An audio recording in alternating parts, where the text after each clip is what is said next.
हैं वासुकी जी की समुद्र मंथन में भूमिका की। जब समस्त महातेजस्वी देवता मेरुगिरी के शिखर पर चढ़कर अमृत प्राप्ति के लिए उपाय कर रहे थे, तब वहाँ उपस्थित हो भगवान नारायण ने ब्रह्मा जी से यूं कहा, समस्त देवता और असुर मिलकर महासागर का मंथन करें। उस महासागर का मंथन आरंभ होने पर उसमें से अमृत प्रकट होगा। देवताओं, पहले समस्त औषधियों फिर संपूर्ण रत्नों को पाकर भी समुद्र का मंथन जारी रखना। इससे अंत में तुम लोगों को निश्चय ही अमृत की प्राप्ति होगी। तदंतर संपूर्ण देवता मिलकर पर्वत श्रेष्ठ मंदराचल को उखाड़ने के लिए उसके समीप गए। उसकी ऊंचाई 11,000 योजन थी और भूमि के नीचे भी वह उतने ही सहस्र योजनों में प्रतिष्ठित था। जब देवता उसे उखाड़ ना सके, तदंतर भगवान विष्णु ने नागराज अनंत को मंदराचल उखाड़ने की आज्ञा दी। महाबली अनंत ने जोर लगाकर गिरिराज मंदराचल को वन और वनवासी जंतुओं सहित उखाड़ लिया। इस प्रकार पूर्व काल में देवताओं, दैत्यों और दानवों ने मंदराचल को मथनी और वासुकी नाग को डोरी बनाकर अमृत के लिए जल निधि समुद्र को मथना आरंभ किया। उन महान असुरों ने नागराज वासुकी के मुख भाग को दृढ़ता पूर्वक पकड़ रखा था और जिस ओर उनकी पूंछ थी उधर संपूर्ण देवता उसे पकड़कर खड़े थे। तब देवताओं द्वारा बार बार खींचे जाते हुए वासुकी नाग के मुख से निरंतर धुएं तथा आग की लपटों के साथ गरम गरम सांसें निकलने लगी थी। कई मान्यताओं के अनुसार यहाँ वासुकी के सराहनीय कार्य को देखकर ही भगवान शिव ने उन्हें अपने गले में सुशोभित किया था।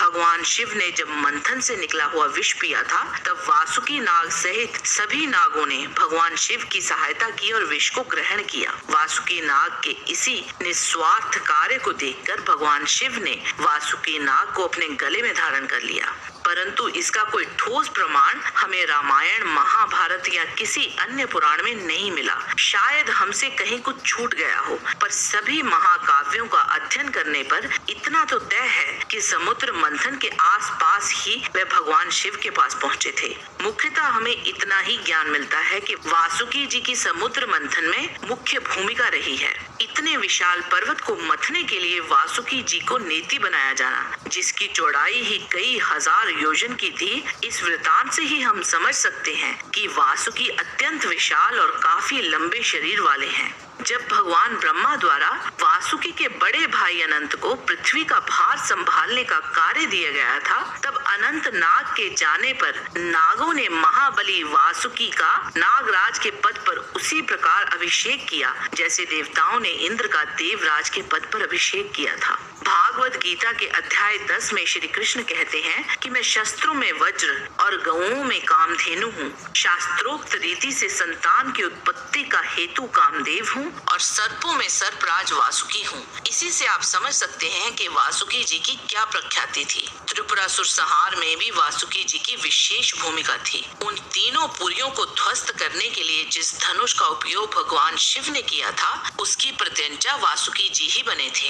एक समय कद्रू और विंता दोनों बहनें एक साथ ही घूमने के लिए निकली। उस समय उन्होंने उच्चैश्वा नामक घोड़े को निकट से जाते हुए देखा। वह घोड़ा समुद्र का मंथन करते समय प्रकट हुआ था। उसे देखकर कद्रू ने विंता से कहा कि बहन, इस घोड़े का रंग तो अवश्य सफेद है, परंतु इसकी पूंछ को मैं काले रंग की ही मानती हूँ। विंता ने कहा, मुझे तो इसकी पूंछ का रंग भी सफेद ही लगता है। तब कद्रू बोली, आओ, दासी होने की शर्त रखकर मेरे साथ बाजी लगाओ। यदि तुम्हारी बात ठीक हुई तो मैं दासी बनकर रहूंगी, अन्यथा तुम्हें मेरी दासी बनना होगा। कद्रू कुटिलता एवं छल से काम लेना चाहती थी। उसने अपने सहस्त्र पुत्रों को इस समय आज्ञा दी कि तुम काले रंग के बाल बनकर शीघ्र उस घोड़े की पूंछ में लग जाओ, जिससे मुझे दासी न होना पड़े। उस समय वासुकी सहित जिन सर्पों ने उसकी आज्ञा ना मानी, उन्हें उसने श्राप दिया कि जाओ, पांडव वंशी बुद्धिमान राज श्री जन्मेजय के सर्प यज्ञ का आरंभ होने पर उसमें प्रज्वलित अग्नि तुम्हें जलाकर भस्म कर देगी। इस श्राप को स्वयं ब्रह्मा जी ने सुना। आगे चलकर वासुकी इस श्राप को लेकर विचलित रहने लगे। तब एक समय एलापत्र नामक एक नाग ने वासुकी जी को बताया कि ययावर कुल में जरत्कारु नाम से विख्यात एक बुद्धिमान महर्षि होंगे। वे तपस्या में तत्पर रहकर अपने मन और इंद्रियों को संयम में रखेंगे। उन्हीं के आस्तिक नाम का एक महातपस्वी पुत्र उत्पन्न होगा जो उस यज्ञ को बंद करा देगा। तब वासुकी जी ने अपनी बहन, जिसका नाम भी जरत्कारु ही था, उसका विवाह महर्षि जरत्कारु से करवा दिया। जरत्कारु के पुत्र आस्तिक ने जन्मेजय के नाग यज्ञ के समय सर्पों की रक्षा की थी, अन्यथा नाग वंश नष्ट हो जाता।